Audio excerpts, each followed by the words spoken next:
Bus stand ఎదుట గల శ్రావణి ఎంటర్జైన్స్ దుకాణంలో రైతు విత్తనాలు తీసుకున్నారు. ఆ విత్తనాల్లో లోపం ఉందని రైతు దుకాణదారునికి మొరపెట్టుకున్నాడు. సదరు రైతుపై దుకాణ నిర్వాహకుడు నానా దృష్పాలాడగా హంగామా సృష్టించాడు. దాంతో షాపు ముందటే రైతు సహనం కోల్పోయి ఆత్మహత్యకు పాల్పడ్డాడు.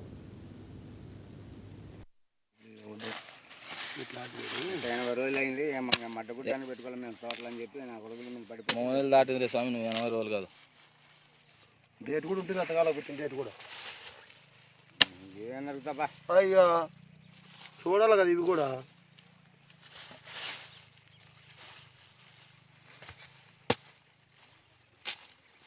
రామును వాళ్ళంతా ఆడినారు, ఫోన్ చేసి అనంతపురంలో ఉన్నారా వాళ్ళు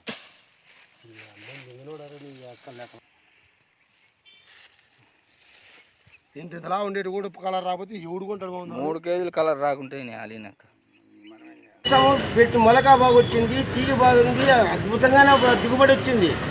75 నుంచి 80 టన్నుల వరకు దిగుబడి ఉంది. 5 కేజీల నుంచి 3 కేజీల వరకు ఉంది. ఇప్పుడు కూడా తోటనే ఉంది. కాయ ఎవరు చెక్కు చెదరలే. అయితే 100 రోజులైనా కలర్ రాలే. 70 రోజులకే అయిపోతుంది, తోటంతా క్లీన్ అయిపోతుంది. 100 రోజులైనా కలర్ రాలే. ఏమయ్యాని పోతే ఏం చేసుకోపోవా అంటాడు వాడు. ఎవరైనా శ్రావణి సీడ్స్ మేనేజరు, పేరు తెలుసు, కోమటోళ్ళు.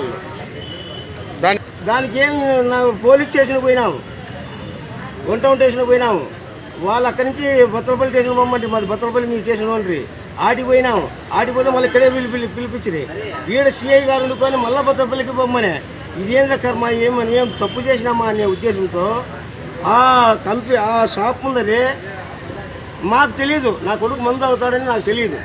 వాస్తవం అయితే నేను భూమి నమ్ముకొని కట్టుకుంటాంలే. అప్పు సప్పు చేసినావు కదా రైతు అనేవాడు. భూమి నమ్మి కడతాంలే, లేకుండా తాలిపుట్ల నమ్మి కట్టుకుంటాం కదా. అవనేమో ముందు తగిలిచి అన్నాడు. చాలా సీరియస్గా ఉంది. బెంగళూరు తీసుకుపోతున్నాము.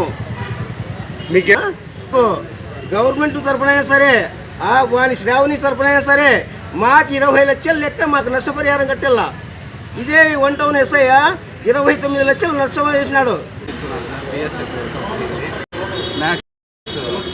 తీసుకుంటే అవి ఇప్పుడు 90 రోజులు 100 రోజులు దగ్గర సార్. అవి కలర్ కాయ రాలేదు. ఒక 20 టన్నులు అయితే వదిలేసినాం సార్. అవి ఎవరు వ్యాపారస్తులు తీసుకోలేదు. దాని గురించి అబ్బాయి మందు తాగింది సార్. డి చెర్లోపల్లి, బత్తలపల్లి మండలం, పుట్టపర్తి సాయిబాబా జిల్లా. శ్రావణి సీడ్స్ ఎక్కడ ఉండేది? కొత్త bus stand, RTC bus stand, Anantapuram. పంట బండలేదు. తన భర్త మృతికి కారణమైన